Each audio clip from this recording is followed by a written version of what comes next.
Beri nama pedang ini Naga Puspa.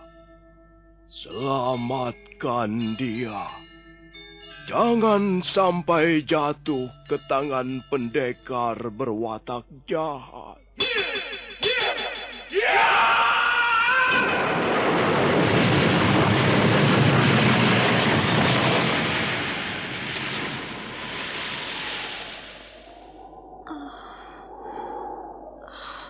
Kakang Kamandanu, kau masih juga tidak percaya bahwa aku mencintaimu. Mesin, maafkan aku, Mesin. Mesin. Mesin!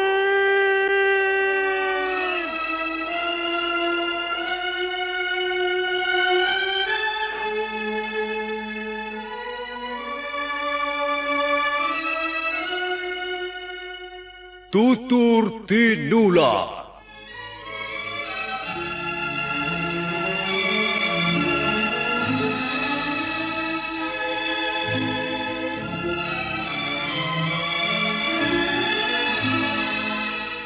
Sebuah sandiwara radio serial, produksi Sanggar Cerita dan Teater Sanggar Prativi. Sebuah kisah dengan latar belakang sejarah runtuhnya Singasari dan berdirinya Kerajaan Majapahit.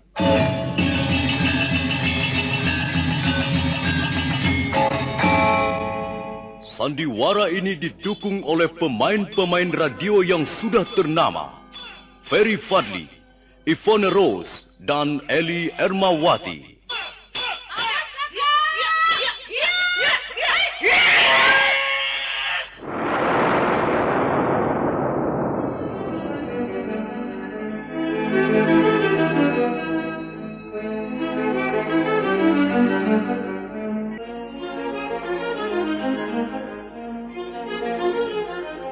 Cerita ini ditulis dan diolah oleh S. Tijab, hiasan musik dan sutradara C. Ispriyonoka. Kali ini mempersembahkan episode ke-10 dengan judul Pemberontakan Rangga Lawe.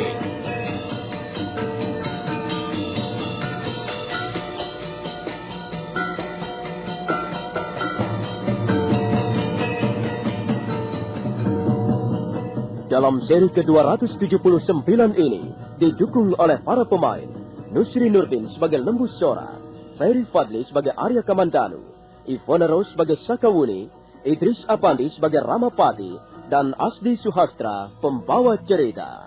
Selamat menikmati.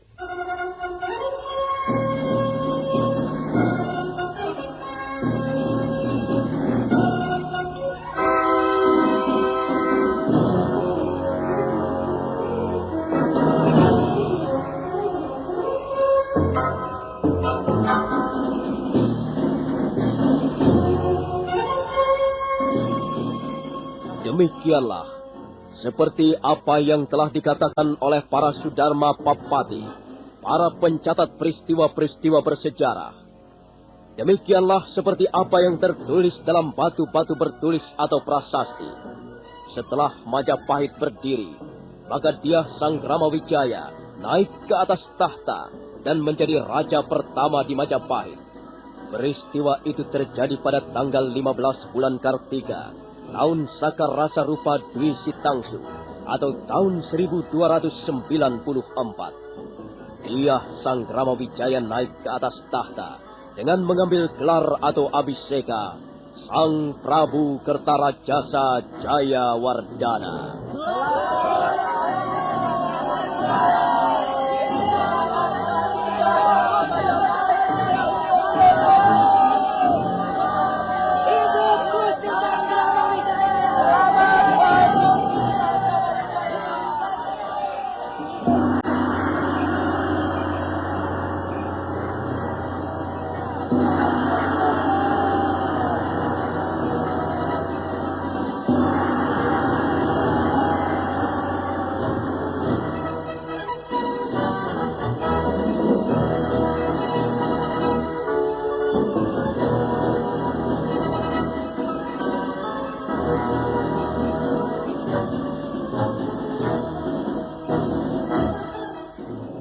Maka dimulailah pemerintahan Sang Prabu Kertarajasa Jayawardana di atas bumi Majapahit yang semula hanyalah merupakan pedukuhan kecil di tengah-tengah hutan tarik. Rakyat merasa sangat bersuka cita atas hadirnya pimpinan agung mereka. Semua orang merasa lega dan berbahagia, seolah mereka menghirup udara baru yang jauh lebih segar. Mereka benar-benar menaruhkan seluruh harapan hidup mereka ke tangan-tangan Sang Prabu Kertarajasa. Selama 40 hari 40 malam, selama diadakan pesta penobatan Sang Prabu di istana dan di seluruh wilayah Majapahit, tak henti-hentinya rakyat menyanyikan lagu-lagu pujian atas raja baru mereka. Dan Sang Prabu sendiri sangat menyayangi rakyatnya. Beliau seolah menjadi jelmaan para dewa yang bersemayam di atas langit. Kedua buah matanya memancarkan kearifan dan kebijaksanaan Batara Siwa. Tangan-tangannya lemah gemulai, memerintah bagaikan tangan-tangan Batara Wisnu. Perkataannya lembut dan bijak bagaikan Batara Brahma. Dan langkah-langkahnya tegap berwibawa bagaikan Sang Yama.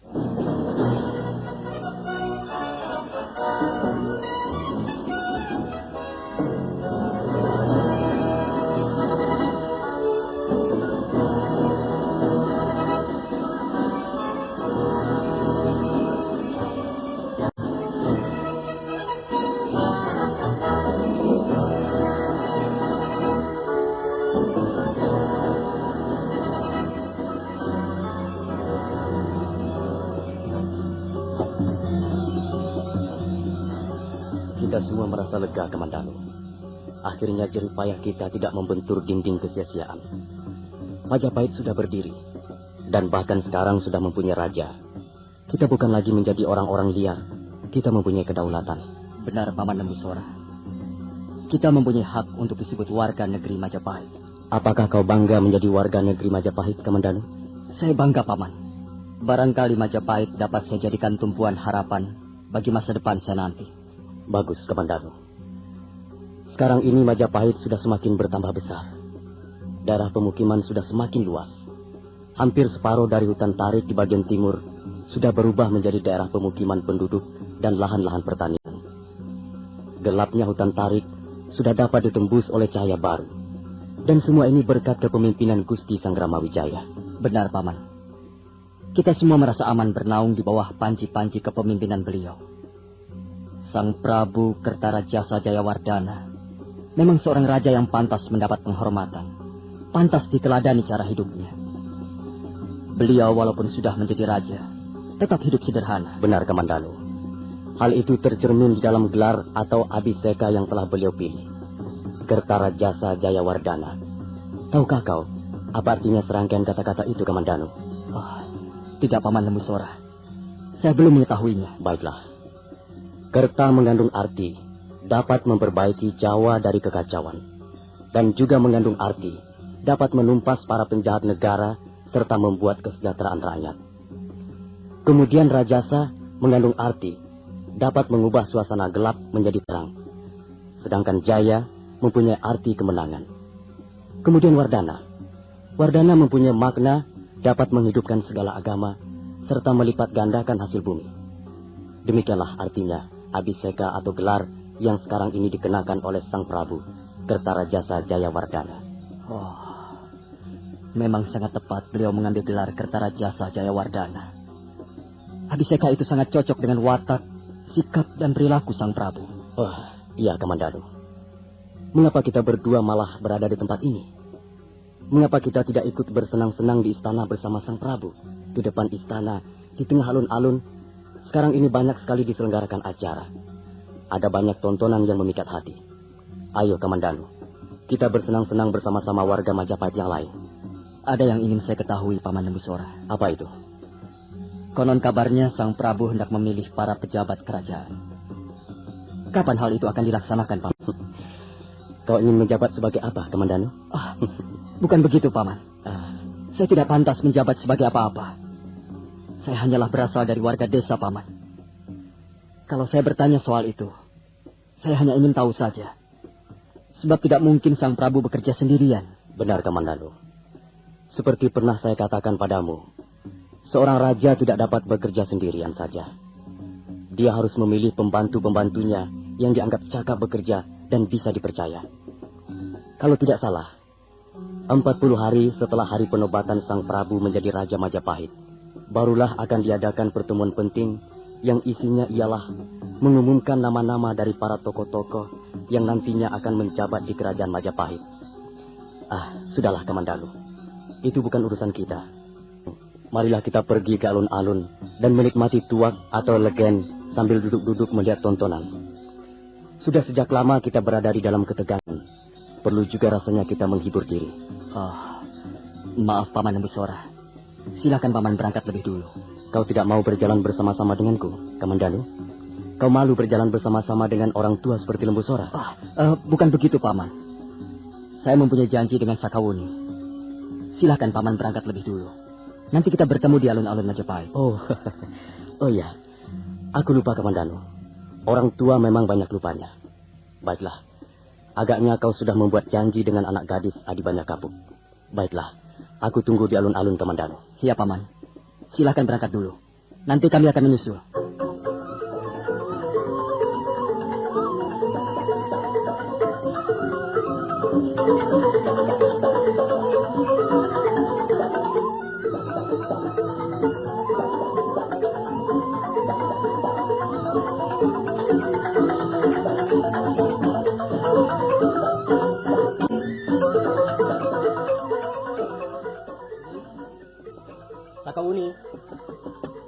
Sakawuni.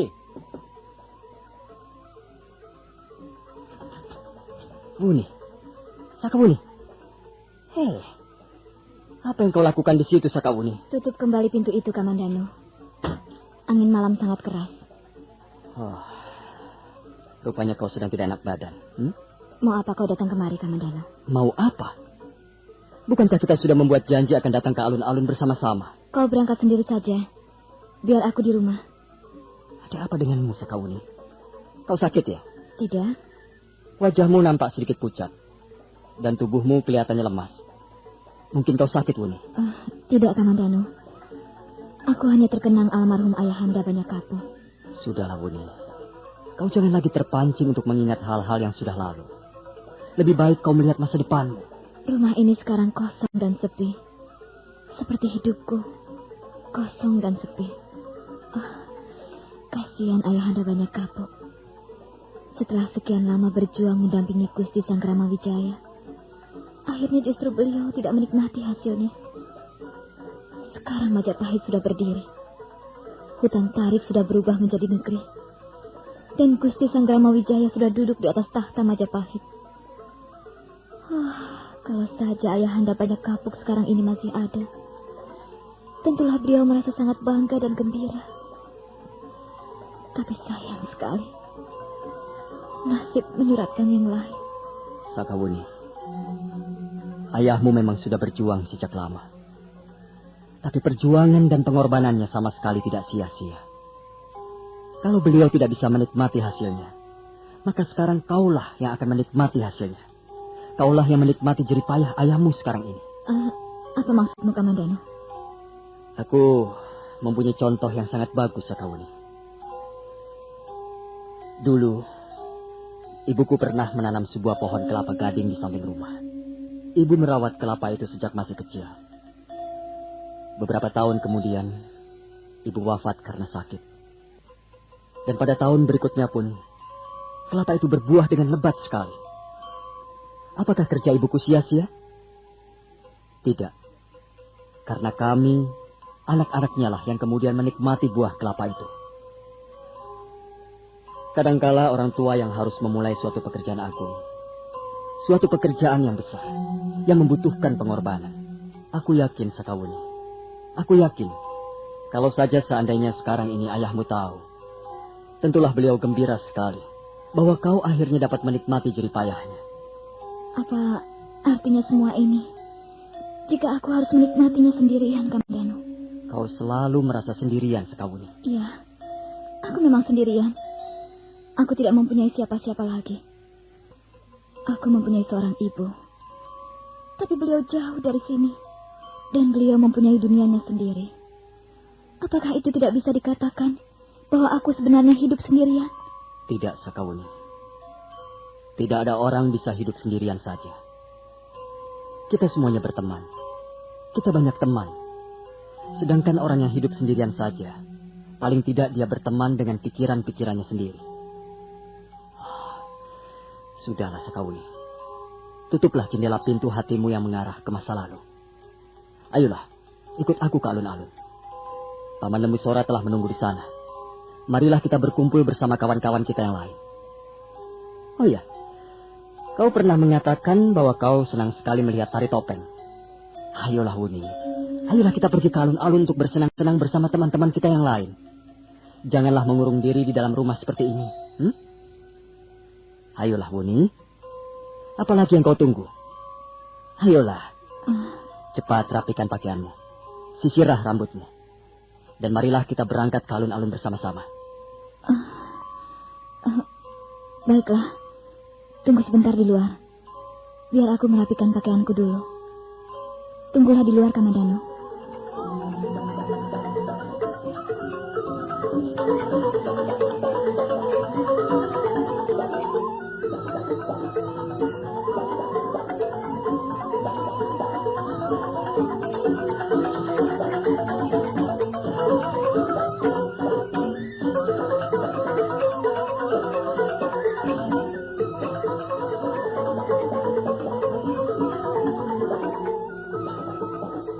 Pesta untuk merayakan penobatan Dyah Sanggramawijaya menjadi raja pertama di Majapahit masih terus berlangsung.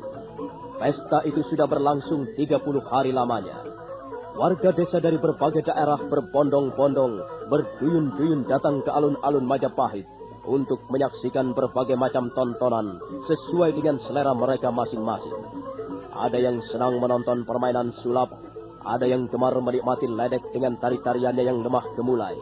Ada yang senang menikmati tontonan pencak silat. Dan sebagian ada juga yang senang hanya dengan duduk-duduk sambil minum tuak, ngobrol ngalor ngidul, membicarakan perihal Majapahit. Tapi satu hal pantas dicatat, bahwa suasananya sangat menggembirakan. Suasana penuh ditandai warna yang cerah. Tak ada warga desa ataupun warga negeri yang merasa ketakutan ataupun tertekan. Semua kelihatannya mensyukuri bahwa akhirnya mereka memperoleh sebuah negeri yang pantas dibuat berteduh bagi keluarganya.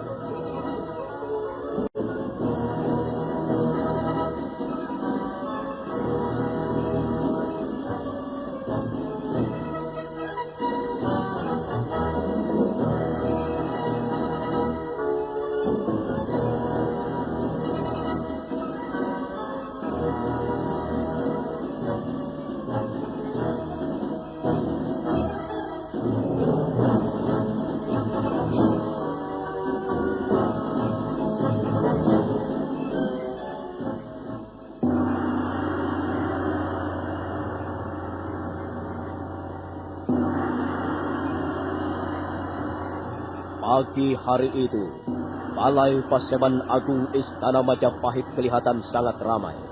Di samping tokoh-tokoh Majapahit, hadir juga tokoh-tokoh wakil dari kerajaan-kerajaan kecil lain di daerah Jawa Timur, seperti Jenggala, Songkoriti, Sengguru, Lamajang, ataupun Blambangan.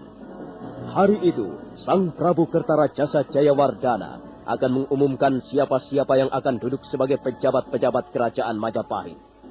Mereka yang hadir menengadahkan wajahnya begitu melihat Sang Ramapati berdiri dan berjalan ke arah mimbar. Rangga Lawe mendengus melihat tingkah laku orang yang sama sekali tidak disukainya itu. Nah, dengarkan semuanya, hei para hadirin. Baik hadirin yang merupakan tokoh-tokoh kerajaan Majapahit sendiri, maupun hadirin yang merupakan undangan dari daerah-daerah lain. Pagi ini, saya atas nama Sang Prabu Kertarajasa Jayawardana, Raja Majapahit, akan mengumumkan nama-nama mereka yang akan duduk sebagai pejabat kerajaan Majapahit. Seperti telah kita ketahui, bahwa banyak sekali tokoh-tokoh baik dari kalangan pemerintah ataupun dari kalangan rakyat jelata ikut berjasa mendirikan negeri yang bernama Majapahit ini. Untuk keperluan itulah kita sekarang berkumpul karena Sang Prabu ingin terus menjalin kerjasama dengan beliau-beliau yang telah banyak berjasa.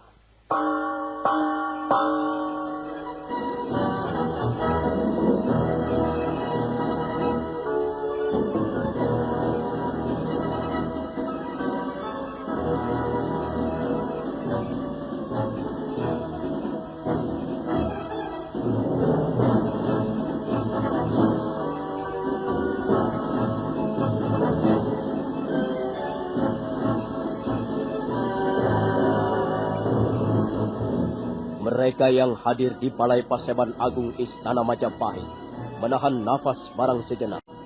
Mereka melihat tangan Sang Ramapati meraih gulungan daun lontar. Di dalam gulungan daun lontar itulah tertulis nama-nama siapa saja yang nanti akan duduk menjadi pejabat kerajaan.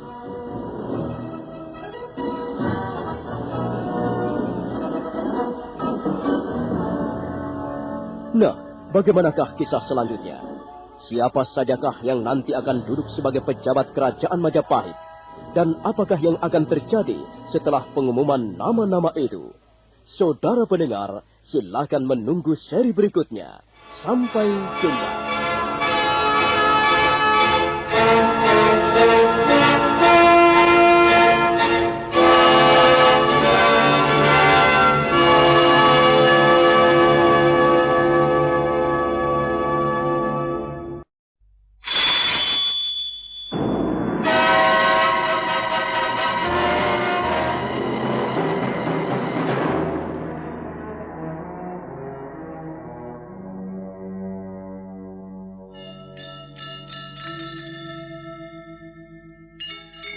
Beri nama pedang ini Naga Puspa.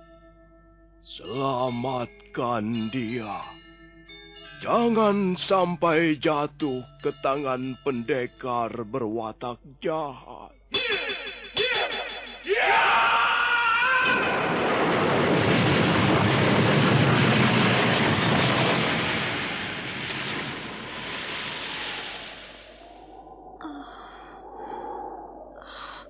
Kakang Kamandanu, kau masih juga tidak percaya bahwa aku mencintaimu. Mesin, maafkan aku, Mesin. Mesin. Mesin!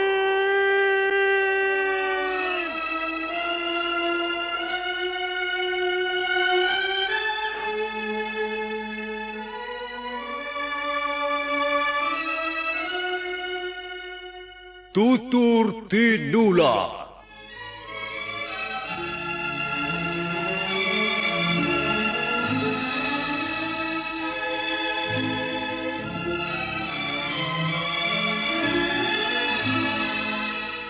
Sebuah sandiwara radio serial, produksi Sanggar Cerita dan Teater Sanggar Prativi.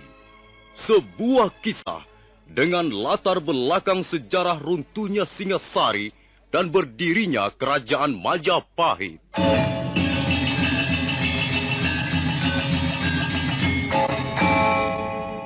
Sandiwara ini didukung oleh pemain-pemain radio yang sudah ternama. Ferry Fadli, Ivone Rose, dan Eli Ermawati.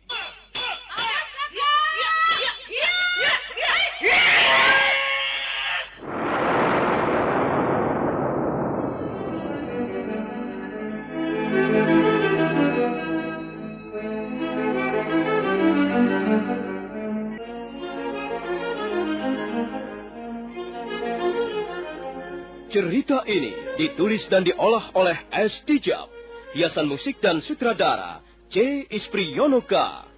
Kali ini mempersembahkan episode ke-10 dengan judul Pemberontakan Rangga Lawe.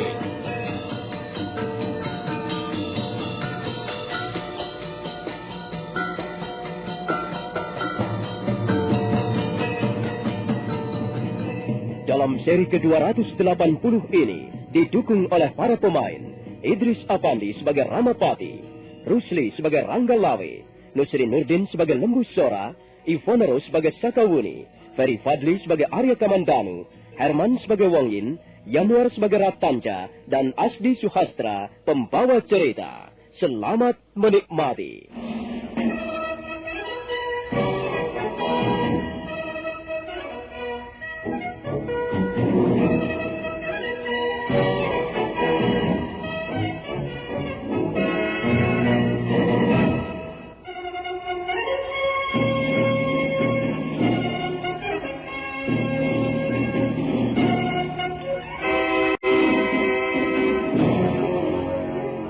Hati para hadirin yang duduk di atas lantai Paseban Agung Istana Majapahit berdebar-debar. Beberapa saat lamanya, mereka menunggu Sang Ramapati yang masih berdiri di atas mimbar.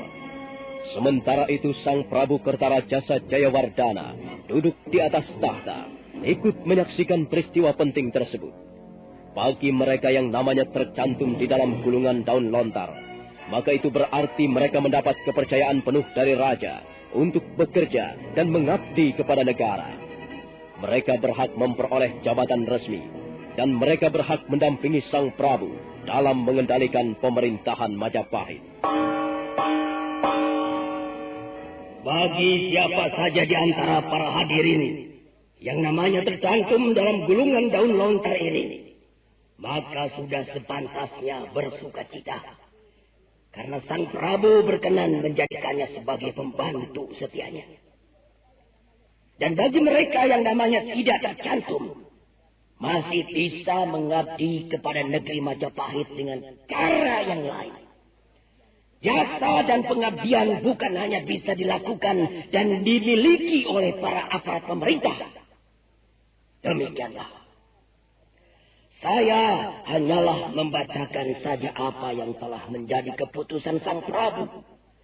Semua nama-nama yang tersusun rapi di dalam gulungan daun lontar ini, Sang Prabu sendirilah yang mencantumkannya satu persatu.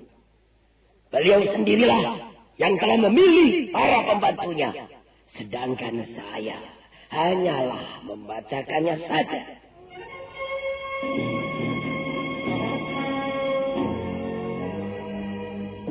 Hening sejenak suasana di Paseban Agung Istana Majapahit. Sebagian besar di antara mereka menundukkan wajahnya ke lantai. Tapi tidaklah demikian dengan Rangga Lawe. Rangga Lawe yang duduk bersebelahan dengan Lembu Sora tetap menegakkan kepalanya, mengawasi Sang Ramapati dengan pandangan mata berbinar-binar.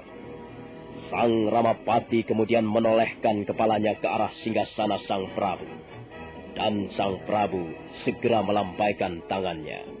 Nah, para hadirin sekalian, Sang Prabu Kertarajasa Jayawardana telah berkenan agar saya segera mengumumkan nama-nama yang tercantum di dalam gulungan daun lontar ini. Berdirinya kerajaan Majapahit ini tidak bisa dilepaskan begitu saja dari jasa-jasa beliau, Tuan Arya Wiraraja, Adipati dari Kadipaten Sumenep. Karena itu, Gusti Prabu Kertarajasa Jayawardana berkenan mengangkat beliau sebagai Rekian Mantri Adhikara. Untuk menunaikan tugas-tugasnya sebagai penguasa tunggal di kerajaan Majapahit, Sang Prabu membutuhkan seorang pejabat yang disebut Rekrian Kanuruhan. Nah, Sang Prabu sudah memutuskan bahwa Empu Elam diangkat sebagai Rekrian Kanuruhan. Kemudian orang yang ketiga, seperti yang sudah kita ketahui semuanya, bahwa Ronggo Lawe adalah salah satu di antara para panglima perang Majapahit yang banyak berjasa, baik dalam peperangan melawan bala tentara Kediri maupun bala tentara asing dari kerajaan Mongolia. Peranan Ronggo Lawe tidak bisa dianggap enteng. Untuk itu, Sang Prabu berkenan mengangkat Ranggalawe menjadi adipati mancanegara di Subang. Ranggalawe mendengus keras mendengar namanya disebut-sebut sebagai salah seorang pejabat kerajaan Majapahit. Nampak wajahnya membayangkan rasa tidak puas. Dia menoleh ke arah Lembu Sora yang duduk terpekur di sebelahnya. Bagaimana pendapatmu, Paman Lembu Sora? Apakah aku pantas menjadi seorang mantri mancanegara? Sudahlah, Ranggalawe. Itu sudah menjadi keputusan Sang Prabu. Kau harus menerimanya dengan senang hati. Itu sama saja aku telah dibuang jauh-jauh dari Majapahit, Paman Lembu Sora. Ranggalawe, janganlah kau terpancing untuk menumbuhkan prasangka yang buruk. Gusti Sangramawijaya pasti sudah memikirkan dan mempertimbangkan segala sesuatunya. Sudahlah. Mari kita dengarkan pengumuman berikutnya. Nah, sekarang mari kita dengarkan nama berikutnya dan jabatan apa yang akan diterima. Kita semua pasti sudah kenal baik dengan nama ini dan juga pemiliknya. Beliau adalah orang yang sekarang ini duduk tidak jauh dari singgasana Sang Prabu. Beliau mengenakan busana berwarna kuning dengan ikat kepala gulung. Nah, siapa yang tidak kenal dengan Nambi? Tentu semua orang sudah mengenalnya dengan baik. Nambi adalah orang yang sangat berjasa dalam pembangunan Majapahit. Bahkan Nambi telah ikut berjasa ketika Sang Prabu masih menjadi salah seorang pangeran Singasari yang waktu itu menjadi buron pemerintah Kediri. Nambi adalah orang yang dapat dipercaya kesetiaannya, pengabdiannya, dan kebersihan hatinya. Karena itu, saya kira keputusan Sang Prabu sangat tepat. Beliau, seperti yang tercantum dalam naskah Daun Lontar ini, telah mengangkat Nambi menjadi Rekrian Mapati Majapahit.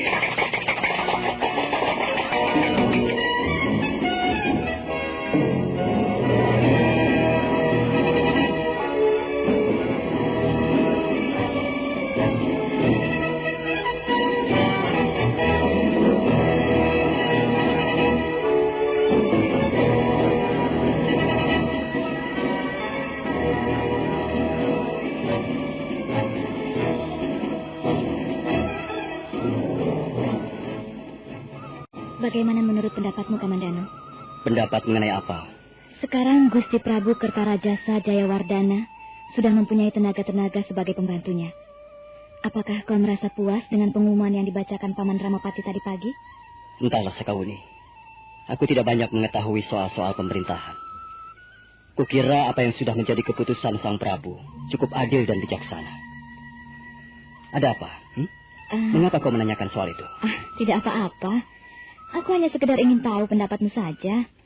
Barangkali kau merasakan sesuatu yang kurang enak setelah pengumuman tadi pagi. Aku tidak begitu bernafsu menanggapi soal-soal seperti itu, Sakawuni. Aku cukup senang dan puas jika bisa mengabdi pada Gusti Prabu dan pada Majapahit. Jadi kau sudah merasa senang dan puas menjadi seorang Rekrian Rangga? Aku bahkan cukup merasa puas jika Gusti Prabu melorot kedudukanku menjadi salah seorang tamtama kerajaan. Sudah aku katakan, aku tidak begitu memikirkan soal-soal jabatan dan kedudukan, Sakawuni. Aku melihat ada sesuatu yang kurang enak di Balai Paseban Agung tadi pagi. Aku melihat Kakang Ranggalawe sepertinya bersungut-sungut. Kakang Ranggalawe memang sejak lama kurang menyukai Paman Nambi. Entahlah apa sebabnya. Ya, itu urusan mereka. Bukankah demikian, Kamandano? Memang, itu urusan mereka. Biar mereka sendirilah yang menyelesaikannya. Mungkin saja ada banyak orang yang kurang puas mendengar pengumuman yang dibacakan Paman Ramapati tadi pagi. Tapi pengumuman itu sudah sekaligus menjadi keputusan Gusti Prabu. Dan keputusan Raja tidak bisa diganggu-gugat. Jadi walaupun bagaimana, puas ataupun tidak puas, setiap orang harus menerimanya dan menjalankannya dengan sebaik-baiknya. Ya. Oh ya, apa rencanamu sekarang ini, Kamandano? Kamandano? Kamandano? Kau tidak mendengar apa yang baru saja aku katakan? Apa, Sekawuni? Apa rencanamu sekarang ini? Aku tidak mempunyai rencana apa-apa. semua orang pada pulang ke daerahnya masing-masing. Kakang Ranggalawe pulang ke Tuban bersama ayahandanya Arya Wiraraja. Paman Nambi pulang ke Lamajang menemui keluarganya. Kakang Kebo Anabrang juga pulang untuk menemui keluarganya. Katanya dia sudah rindu dengan Mahisa Teruna, anak laki-laki satu-satunya itu. Mereka nampaknya semuanya ingin istirahat setelah beberapa waktu lamanya terlibat dalam ketegangan perang. Iya, mereka memang pantas menikmati istirahat yang nyaman. Setelah sekian lamanya berjuang mati-matian, mereka bisa pulang ke rumah keluarganya masing-masing. Kau pun bisa pulang untuk menemui ibumu, Sakauni. Tapi apa yang bisa aku lakukan sekarang ini? Keluargaku musnah sudah sejak lama. Entahlah, Sakauni. Tiba-tiba aku sangat merindukan Maisin. Di mana sekarang ini dia berada? Apakah dia masih hidup? Ataukah sebaliknya dia sudah pergi meninggalkan aku untuk selama-lamanya?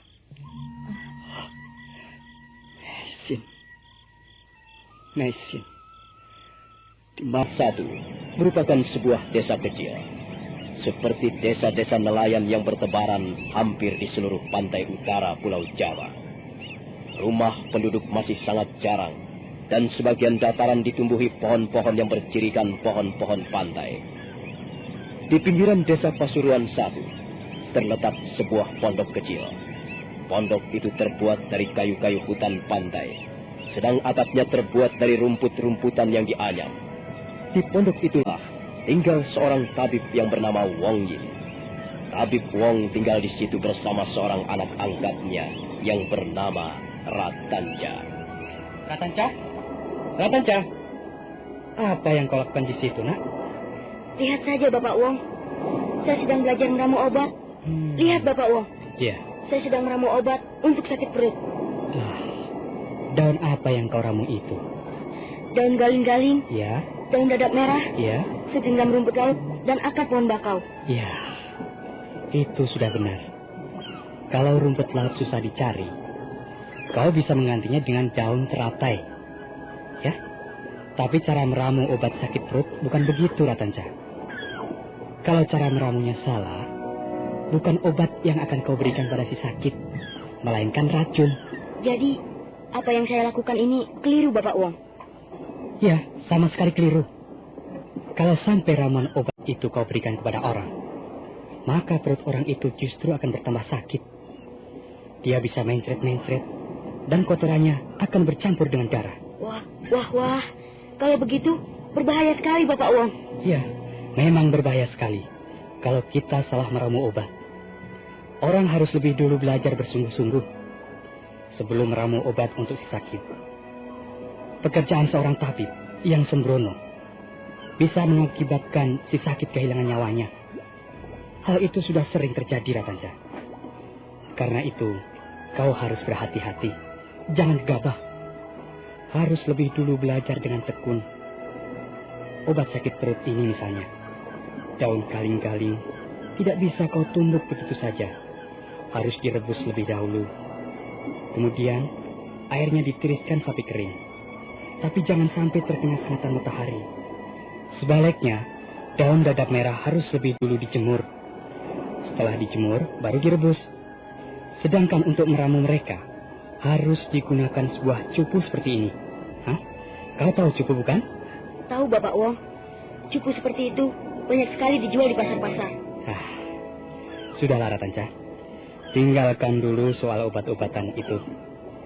Besok atau pada kesempatan lain, aku akan mengajarimu.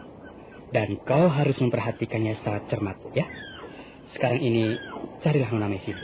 Kakak Maisin? Iya. Bukankah tadi Kakak Maisin bersama Bapak Wong? Iya, tadi dia bersamaku. Tapi kemudian dia minta izin untuk berjalan-jalan sebentar. Tapi sampai sekarang belum juga kembali.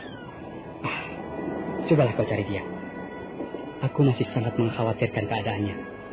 Dia belum sembuh betul dari luka-lukanya. Baik, Bapak Wong. Saya akan mencarinya. Ya. Bocah yang bernama Ratanja, yang bertubuh gempal dan agak pendek, bermata jeli dan berbinar-binar itu pun segera melompat ke halaman pondok. Sebentar kemudian dia sudah berlari-lari kecil meninggalkan pondok. Kakak Maisin! Kakak Maisin!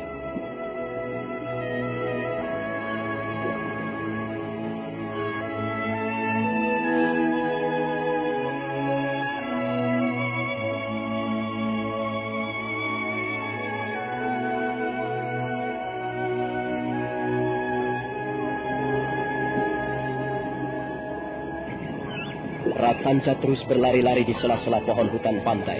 Tubuhnya timbul tenggelam di balik pohon-pohon yang besar. Kadangkala dia menyelinap di balik semak belukar, kemudian muncul lagi ke arah gundukan tanah, persis seperti seekor anak kijang yang berlari-lari mencari induknya. Kakak Mesin! Wanita itu diam saja.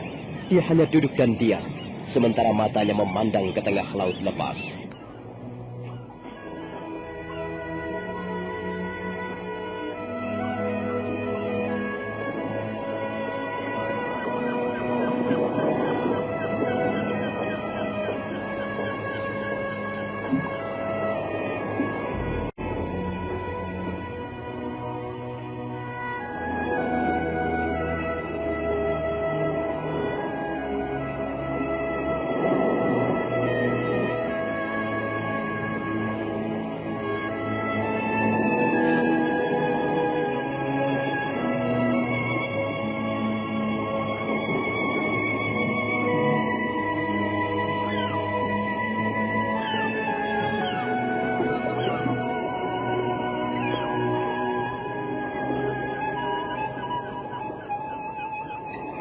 Perlahan-lahan Ratanca mendekati wanita yang duduk terpekur di tepi pantai. Wanita itu kemudian menoleh. Wajahnya kelihatan sayu, murung. Wajah itu seperti diselimuti kabut kesedihan.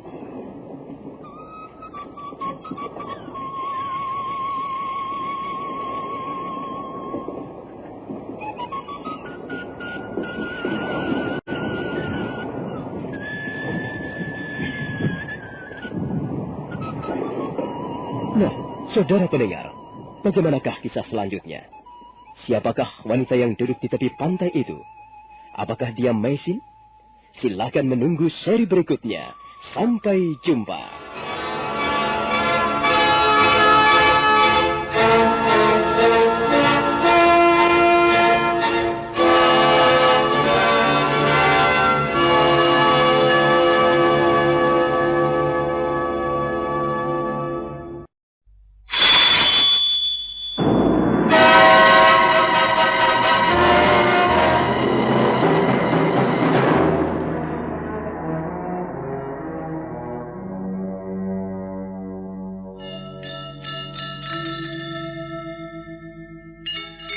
Beri nama pedang ini Naga Puspa.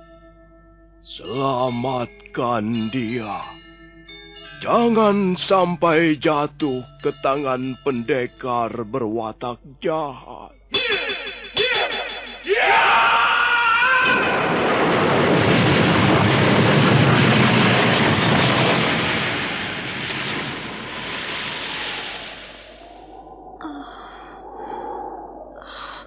Kakang Kamandanu, kau masih juga tidak percaya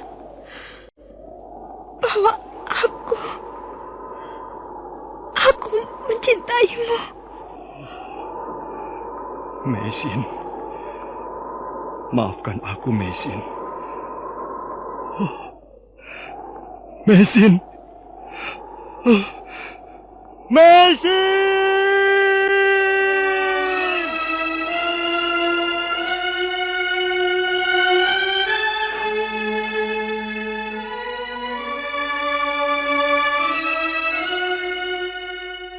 Tutur Tinula.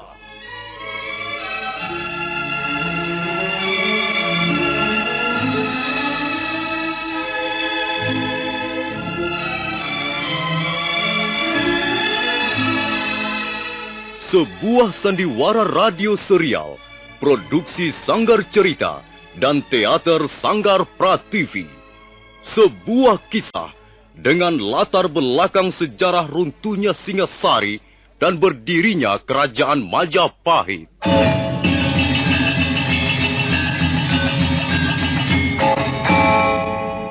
Sandiwara ini didukung oleh pemain-pemain radio yang sudah ternama. Ferry Fadli, Ivone Rose, dan Eli Ermawati.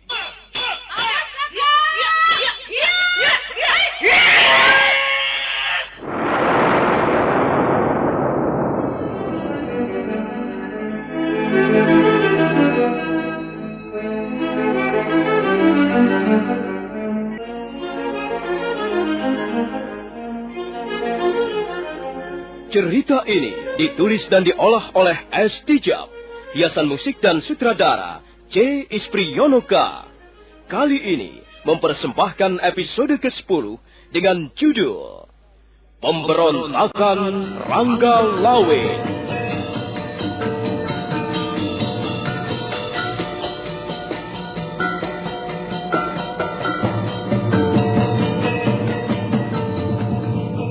Dalam seri ke-281 ini didukung oleh para pemain Eli Ermawati sebagai Mesin, Yanuar sebagai Ratanca. Kakak Mesin. Ratanca menghentikan langkahnya. Dia melihat seorang wanita duduk di tepi pantai. Pandangannya jauh ke arah laut lepas. Rambut wanita itu berkibar tertiup angin laut yang sejuk. Dengan perasaan ragu-ragu, Ratanca melangkah mendekati wanita tersebut. Dia masih belum yakin apakah wanita itu adalah Mesin, wanita yang dicarinya. Kakak Mesin. Wanita itu seperti terkejut, kemudian menolehkan kepalanya ke arah Ratanca. Nampak sebuah wajah yang murung. Wajah seorang wanita cantik yang sepertinya diliputi mendung kesedihan berwarna kelabu.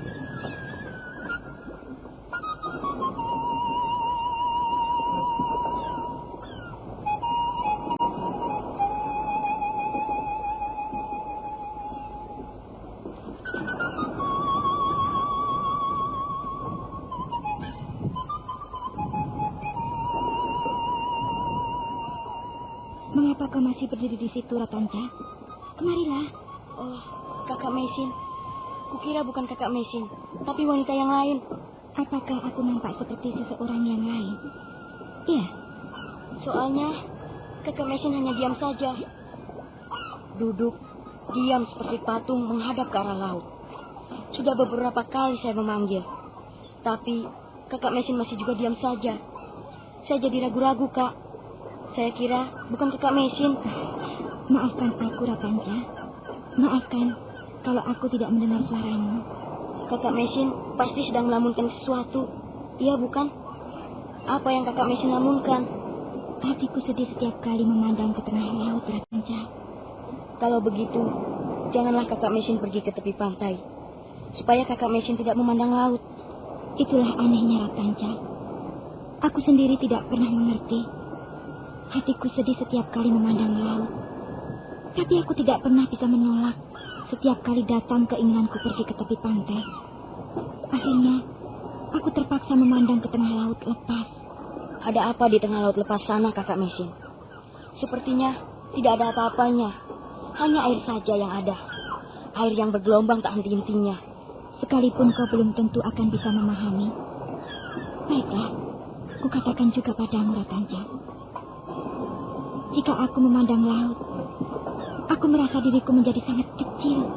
Laut itu sepertinya merupakan suatu bentangan raksasa yang telah memisahkan diriku sekarang ini dengan masa lampauku. Jika aku melihat gelombang laut di tengah sana, sepertinya aku menemukan sebab mengapa aku sekarang ini berada di tempat ini. Kakak Mesin pernah menceritakan bahwa kakak berasal dari negeri seberang. Benar, Ratanca. Negeri leluhurku adalah negeri seberang. Letaknya jauh dari sini. Lihatlah ke depan sana itu. Bentangan air yang berwarna biru. Itulah yang membatasi daratan Pulau Jawa ini dengan negeri Kakak Mesin. Kakak Mesin tentunya sudah rindu sekali ingin pulang ke negeri seberang. Tentu saja. Setiap orang akan merindukan tanah kelahirannya, Ratanca. Tapi, apalah artinya kerinduan itu? Kita harus belajar untuk menerima kenyataan. Oh ya, Ratanca. Ada apa kau mencariku? Bapak Wong yang menyuruhku, Kakak Mesin. Kata Bapak Wong, Kakak Mesin belum sembuh benar. Kakak Mesin disuruh pulang ke pondok. Baiklah, mari kita pulang, Ratanca. Kasihan Bapak Wong. Beliau sudah banyak menolong kita. Beliau adalah seorang tabib yang berhati mulia. Marilah kita pulang. Bapak Wong tentu sudah cemas menunggu kedatangan kita. Ayo, Ratanca. Mari, Kakak Mesin.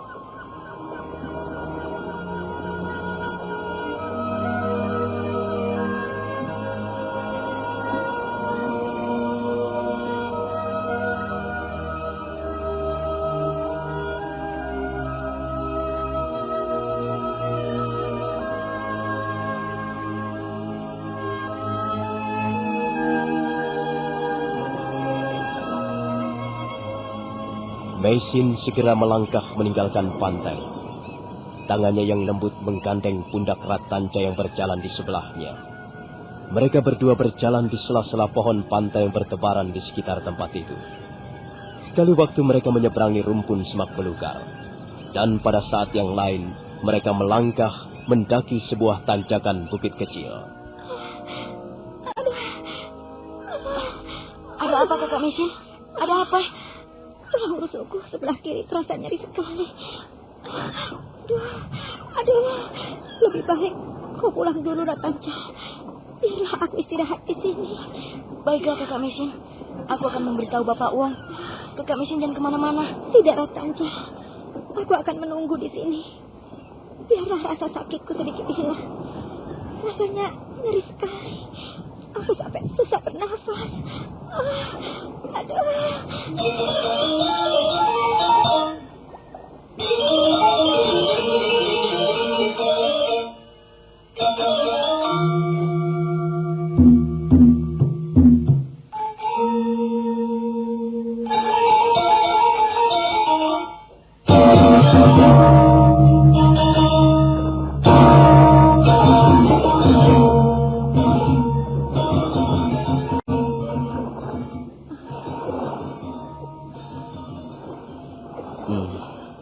Bagaimana rasanya sekarang, Nona Meisin?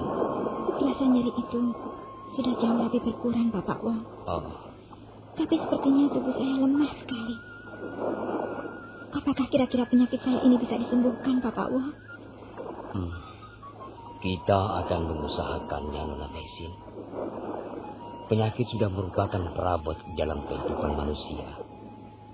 Semua manusia pasti, entah sekarang atau besok, ya, atau entah kapan, pasti akan mengalami sakit. Dan manusia hanya bisa mengusahakannya agar sembuh dari penyakitnya. Sedangkan kesembuhan sebenarnya berasal dari Sang Maha Penentu yang Maha Kuasa. Sudahlah. Nona Meisin tidak perlu merasa cemas. Serahkanlah segala-galanya kepada takdir. Serahkanlah segala-galanya kepada kehendak Sang Pembuat Nasib. Baik, Bapak Wong. Memang tak ada jalan lain kecuali menyerahkan diri kepada Sang Pembawa Nasib. Bagus. Saya kira nasihat Bapak Wong sangat bijaksana. Terima kasih, Bapak Wong. Bagus sekali. Nona Meisin adalah seorang wanita yang sangat tabah. Saya yakin Nona Meisin suatu ketika dapat disembuhkan. Marilah kita berdoa saja. Mudah-mudahan saya diberi petunjuk, diberi ilham agar mendapatkan cara untuk mengobati Nona Meisin. Rupanya tadi saya sudah pingsan cukup lama, Bapak Wong. Apakah benar demikian? Ketika berjalan bersama Ratanca, tiba-tiba tulang rusuk saya terasa sakit, nyeri sekali. Dan ketika tengah istirahat, kepala saya menjadi pusing. Kemudian saya tidak ingat apa-apa lagi. Nona Meisin memang pingsan cukup lama. Saya dan Ratanca lah yang menggotong tubuh Nona Meisin sampai ke pondok ini. Saya malu sekali, Bapak Wong. Saya di sini hanya merepotkan saja. Mengapa Nona Meisin sampai hati berkata begitu? Saya adalah orang tua, Nona Meisin.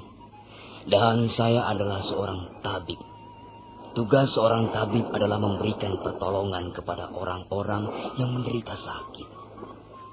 Sudah sepantasnya saya menolong Nona. Janganlah berkata begitu, Nona.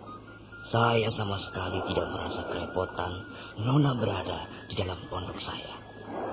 Bahkan saya sama sekali tidak keberatan kalau Nona ingin tinggal di pondok saya untuk seterusnya.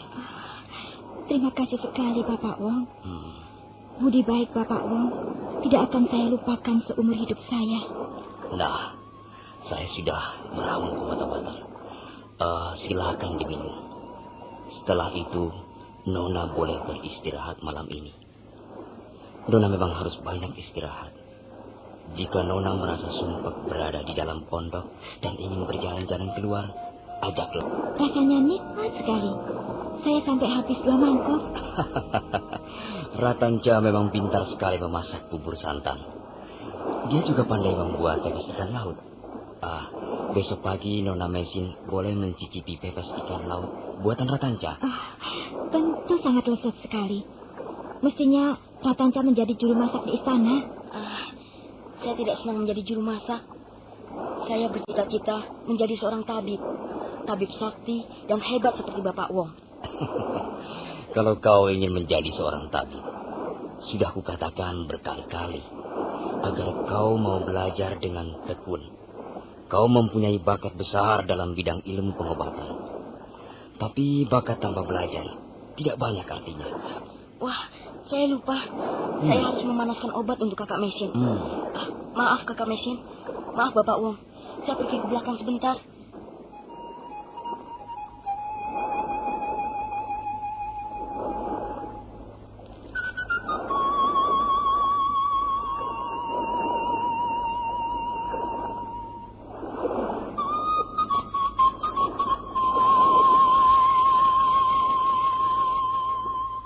Bapak Wong. Iya, Nona. Sebenarnya ada yang ingin saya tanyakan kepada Bapak Wong. Apakah itu mengenai penyakit Nona? Tidak. Hal ini sama sekali tidak ada sangkut pautnya dengan penyakit yang saya derita. Lalu, apa yang ingin Nona tanyakan?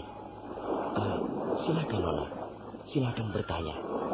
Tidak usah sungkan-sungkan. Kalau memang bisa menjawab, saya akan menjawabnya. Supaya Nona merasa puas. Siapakah sebenarnya Bapak Wong ini? Saya lihat Bapak Wong bukanlah penduduk asli negeri ini. Apakah Bapak Wong berasal dari negeri lain? Jadi rupanya Nona Mesin ingin tahu sejarah kehidupan saya. Kalau misalnya Bapak Wong tidak keberatan. Tidak Nona.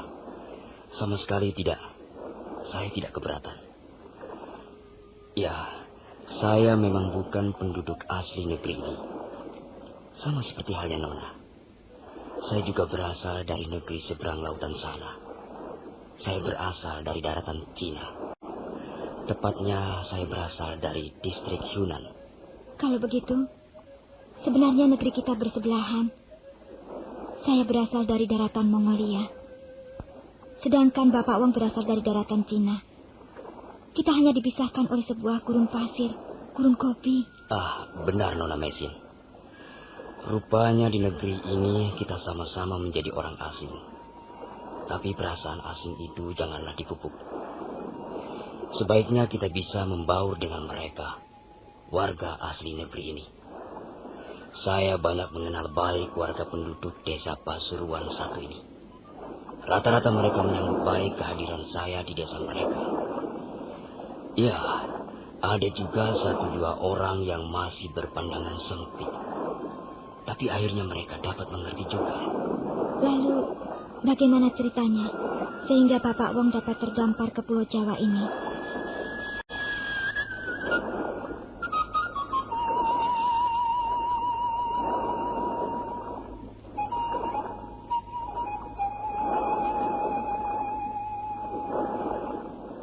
Saya dulu berangkat dari daratan Cina bersama sekumpulan para pedagang. Waktu itu saya masih cukup muda usia. Dengan hati yang lapang, dengan pikiran yang luas, saya berangkat meninggalkan rumah. Saya memang sengaja ingin mencari pengalaman sehubungan dengan dunia pengobatan. Dalam satu kapal yang rata-rata berisi para pedagang itu, hanya sayalah satu-satunya tabib. Dan rupanya kehadiran saya di kapal itu justru bermanfaat bagi mereka. Ya, yang rata-rata adalah kaum pedagang. Jika salah seorang di antara mereka sakit atau mabuk, atau terkena penyakit-penyakit laut yang lain, maka saya segera menanganinya. Kami berlayar meninggalkan pantai Kantong. Dan sebulan kemudian, kami sudah berhasil menyeberangi Laut Cina Selatan. Ya, Laut Cina Selatan yang terkenal ganas. Tapi ketika hendak merapat di pantai Pulau Jawa di bagian timur, mendadak kami diserang oleh serombongan perompak Lanun. Ya, kalau menurut bendera kapal yang terpancang di tiang, jelas para perompak Lanun itu berasal dari negeri Portugis. Tapi mungkin juga hal itu merupakan siasat belaka. Sebab banyak sekali perompak-perompak Lanun yang menggunakan bendera-bendera dari negeri lain, supaya gerakan mereka dan kegiatan mereka tidak mudah dikenali. Apakah Bapak Wong dan teman-teman tidak mengadakan perlawanan ketika diserang? Ada juga yang mengadakan perlawanan. Tapi perlawanan itu sia-sia belaka. Bahkan mereka segera dibunuh. Harta benda yang terdapat di dalam kapal dirampas. Dan kapal ditenggelamkan. Saya waktu itu bersama seorang kawan berhasil mengapungkan diri di atas papan. Kemudian kami berdua terdampar di pantai. Untuk beberapa hari lamanya kami tinggal di pantai. Kami terus berjalan menyusuri pantai. Akhirnya kami tiba di desa Pasuruan satu ini. Lalu, kemanakah teman Bapak Wong yang seorang itu? Dia sudah tidak ada lagi, Nona. Dia meninggal karena sakit. Kasihan sekali. Kalau begitu, Bapak Wong akhirnya hanya tinggal sendirian saja di tempat yang terasing begini. Benar, Nona. Semula saya bermaksud untuk segera kembali ke negeri leluhur. Tapi kemudian keinginan itu saya batalkan. Mengapa, Bapak Wong? Karena saya telah menemukan sesuatu yang sangat berharga di tempat ini. Sesuatu yang sangat berharga? Benar, Nona Mesin. Sesuatu itu bernama ilmu. Selama ini saya mempelajari ilmu pengobatan Cina, atau biasa juga dikenal dengan nama Sinse. Bertahun-tahun lamanya saya menekuni ilmu pengobatan warisan dari leluhur ini. Semula saya menganggap ilmu saya tiada bandingannya. Tapi ternyata apa yang sudah saya kuasai belumlah seberapa banyak. Nampaknya Bapak Wong menemukan sesuatu pengalaman berharga di tempat yang baru ini. Apakah Bapak Wong bertemu dengan seseorang? Benar, Nona Mesin. Di tempat asing ini saya bertemu dengan seseorang. Pertemuan itu hanya sebentar saja. Baiklah, akan saya ceritakan dari awal mulanya. Secara kehidupan manusia memang aneh dan rumit. Manusia merencanakan, tapi yang Maha Kuasa lah.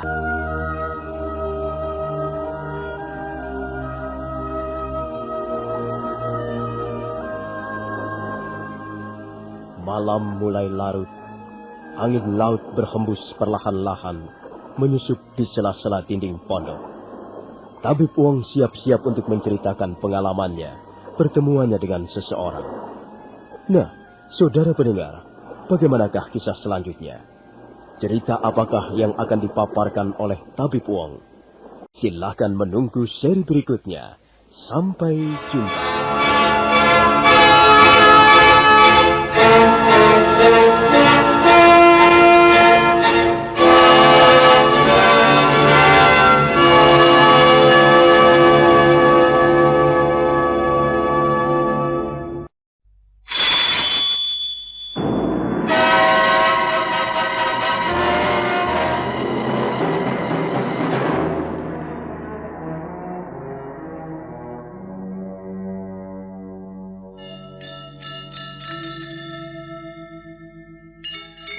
Beri nama pedang ini Naga Puspa. Selamatkan dia. Jangan sampai jatuh ke tangan pendekar berwatak jahat.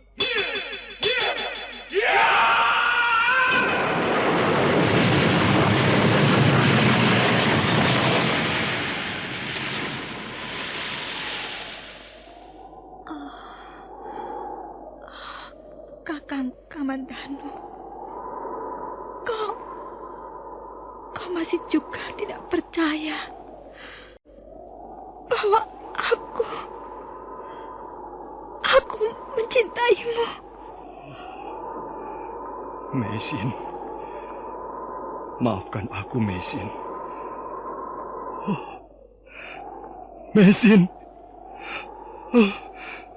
Mesin!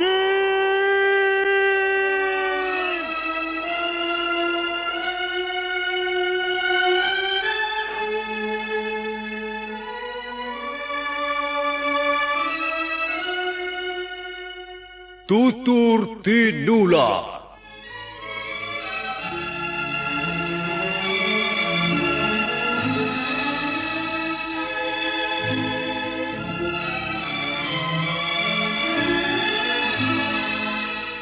Sebuah sandiwara radio serial, produksi Sanggar Cerita dan teater Sanggar Prativi. Sebuah kisah dengan latar belakang sejarah runtuhnya Singasari dan berdirinya Kerajaan Majapahit.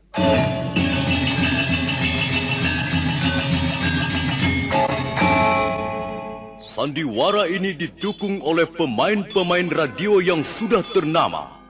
Ferry Fadli, Ivone Rose, dan Eli Ermawati.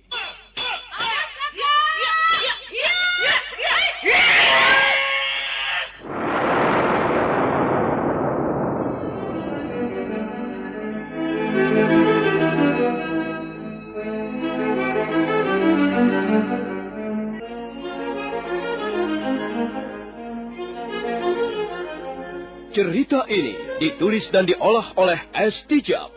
Hiasan musik dan sutradara C. Ispriyonoka. Kali ini mempersembahkan episode ke-10 dengan judul Pemberontakan Rangga Lawe.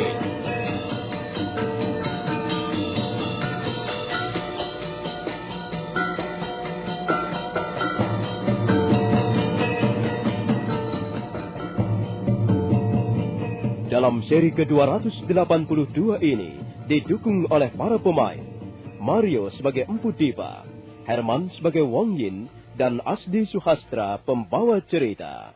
Selamat menikmati.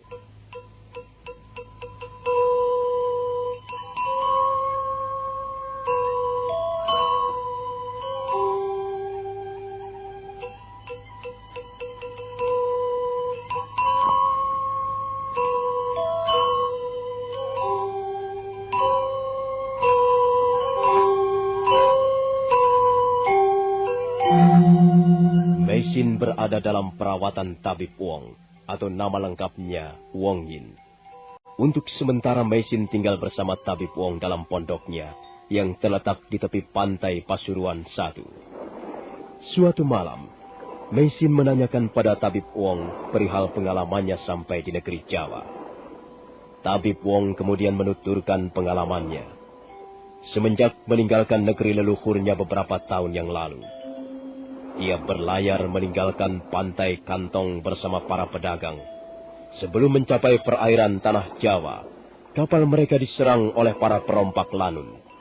Para bajak laut itu menenggelamkan kapalnya, membinasakan beberapa orang awak kapal, kemudian merampas harta atau barang yang dibawa para pedagang. Tabib Wong dan salah seorang temannya berhasil menyelamatkan diri.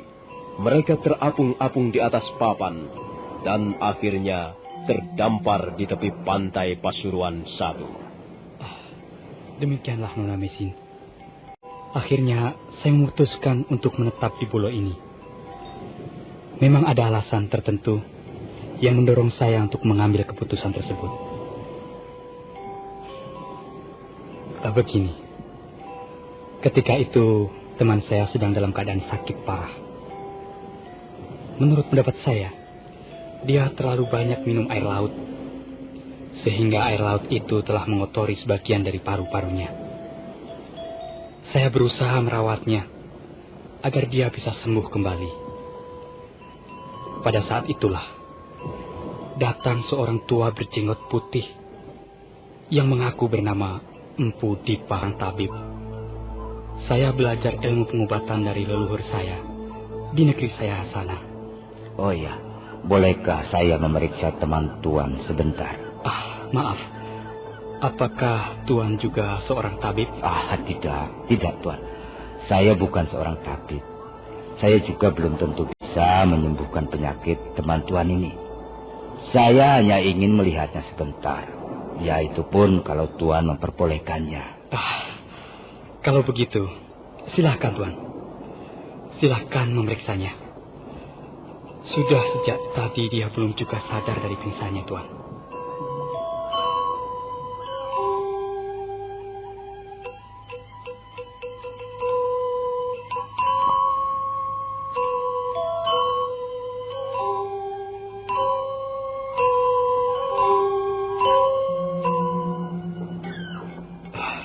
Bagaimana, Tuan?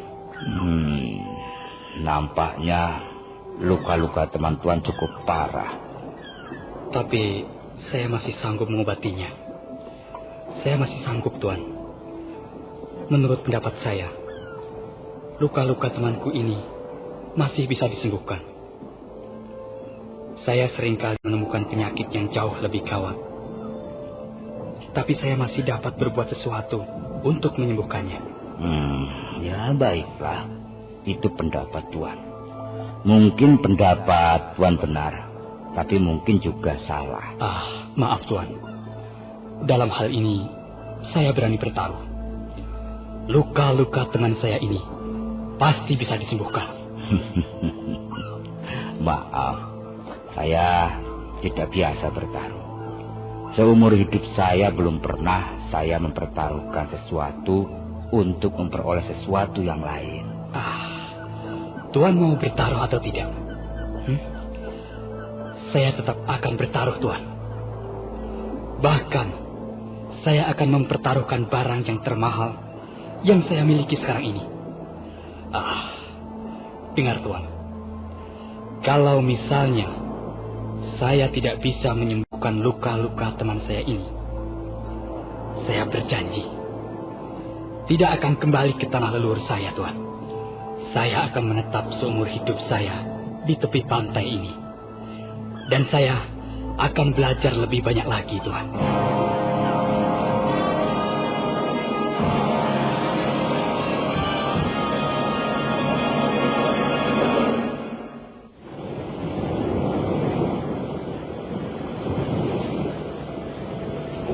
Nah, bagaimana Tuan Wong? Tuan masih juga belum mau menyerah? Ia muntah darah lagi. Semula dia sudah bisa sadar. Tapi sekarang dia pingsan kembali. Tubuhnya semakin melemah. Dan ketika saya memeriksa bagian pusarnya, saya lihat alat kemaluannya menciut. Kasihan sekali temanku ini. Iya, memang kasihan sekali nasibnya. Apa yang bisa saya lakukan untuk menyembuhkan teman saya ini, Tuan? Ya, lebih baik Tuan segera berdoa saja. Saya sudah mengatakan bahwa luka-luka teman Tuan tidak mungkin bisa disembuhkan. Luka-luka teman Tuan cukup parah. Terlalu kejam. Tuhan seorang tabib yang sombong. Tuhan sebenarnya bisa menyembuhkan luka-luka teman saya ini. Tapi Tuhan tidak mau melakukannya. Tuhan ingin menunjukkan bahwa Tuhan adalah seorang tabib yang hebat. Baiklah. Saya menyerah. Saya menyerah kalah, Tuhan. Tuhan lebih hebat dari saya. Sekarang, tolonglah Tuhan. Tolong sembuhkanlah luka-luka teman saya ini. Tuan Wong keliru. Sama sekali keliru. Saya bahkan sudah mengatakan bahwa saya bukanlah seorang tabib. Saya sama sekali bukan orang yang hebat. Barangkali Tuan Wong jauh lebih mempunyai pengalaman dibanding saya dalam hal-hal pengobatan. Hanya satu hal yang barangkali Tuan Wong belum mengetahui. Apakah itu, Tuan?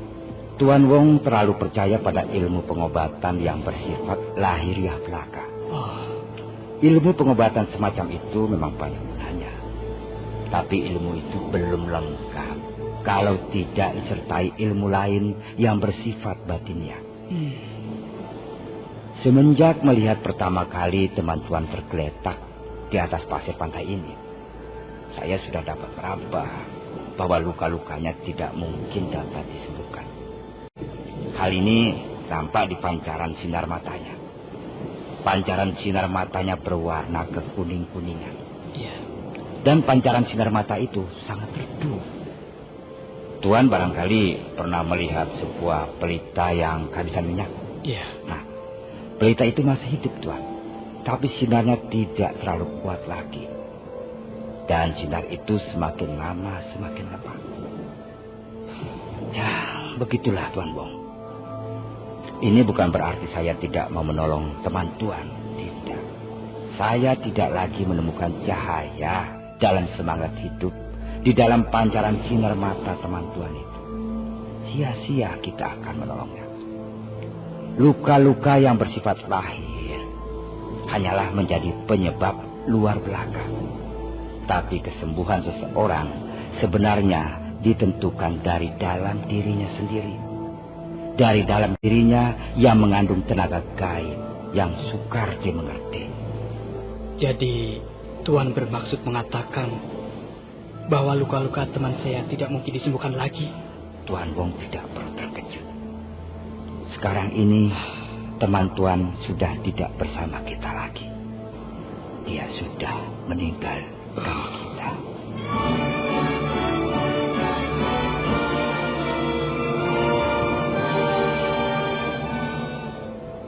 Saya tidak menduga bahwa teman saya akan pergi begitu cepatnya. Semula, saya kira saya akan bisa menyembuhkan luka-lukanya. Tuan Wong, saya tahu ilmu pengobatan yang selama ini Tuan tekuni siang malam. Tuan belajar ilmu pengobatan yang hanya bersifat lahiriah belaka. Bersifat lahiriah artinya hanya mengandalkan kepada kemampuan otak manusia. Ilmu pengobatan seperti itu di negeri kami dianggap belum lengkap, Tuan. Sebab manusia bukan terdiri dari akal pikiran semata-mata. Ada hal-hal yang tidak bisa dijamah ataupun didekati oleh akal pikiran manusia. Nah, hal-hal seperti itu di negeri kami dianggap barang gaib. Ya, Tuan barangkali tidak percaya kalau seorang tabib di negeri kami dapat menyembuhkan luka-luka akibat racun hanya dengan memberinya minum air putih. Bagaimana hal itu bisa terjadi, Tuan? Tuan Wong, kami penghuni tanah Jawa ini mempunyai pandangan hidup demikian, Tuan. Di dunia ini tidak ada sesuatu yang tidak mungkin terjadi. Ilmu pengobatan hanyalah merupakan sarana belaka. Sedangkan sembuh atau tidaknya si sakit sama sekali tergantung dari kehendaknya semata-mata. Kehendak Sang Hyang Widi, kehendak Sang Maha Agung. Saya masih belum jelas, Tuan. Apa hubungannya antara penyakit dan kehendak Yang Maha Kuasa? Tuan tidak bisa mencari hubungan itu dengan akal sehat. Ya. Akal sehat hanya bisa menguraikan bagian pinggir cakrawala kehidupan manusia. Tapi selebihnya masih merupakan teka-teki. Merupakan rahasia yang sulit dijangkau oleh akal pikiran. Saya akan berusaha memberikan penjelasan pada Tuan. Iya. Sementara orang, maksud saya seorang tabib yang mempunyai pengalaman dalam hal-hal ilmu pengobatan, mengatakan bahwa manusia hidup karena aliran darah. Sari-sari makanan diubah menjadi darah.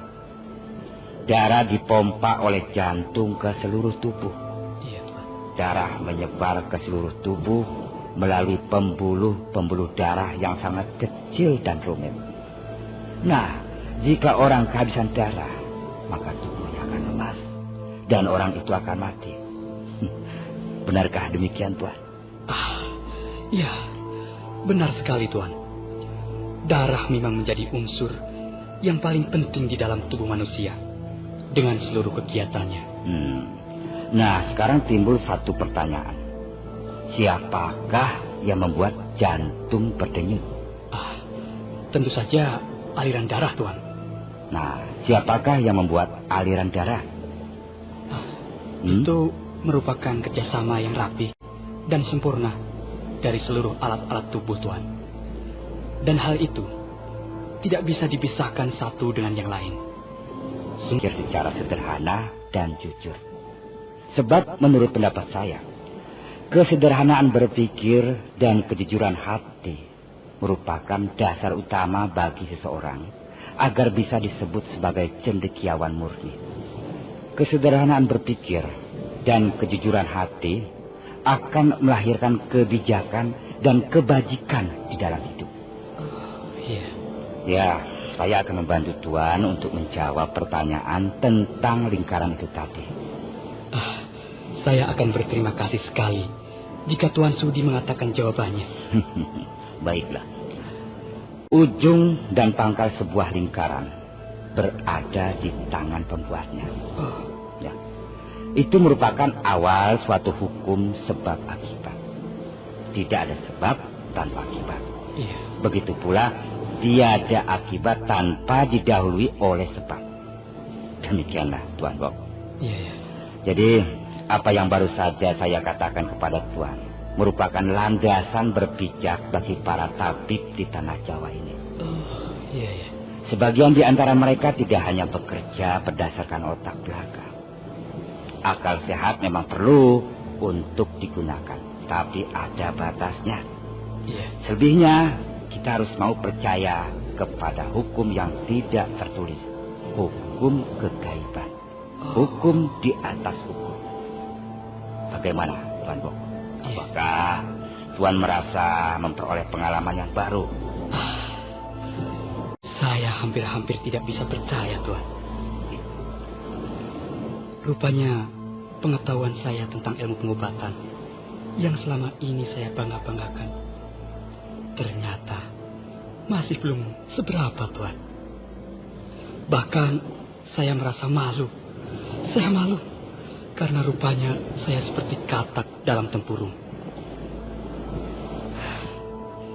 Saya selama ini hanya percaya kepada akal sehat. Terima kasih, Tuan. Terima kasih atas pengetahuan Tuan yang sangat berharga ini. Saya tidak bisa lama-lama menemani Tuan di sini. Saya masih mempunyai keperluan yang lain. Tunggu Tuan. Siapakah Tuan ini sebenarnya? Maksud saya, siapakah nama Tuan? Nama lengkap saya Empu Sidah Dipa Mahayana. Tapi biasanya orang-orang cukup menyebut dengan Empu Dipa saja. Terima kasih, Tuan. Terima kasih, Tuanku Empu Dipa.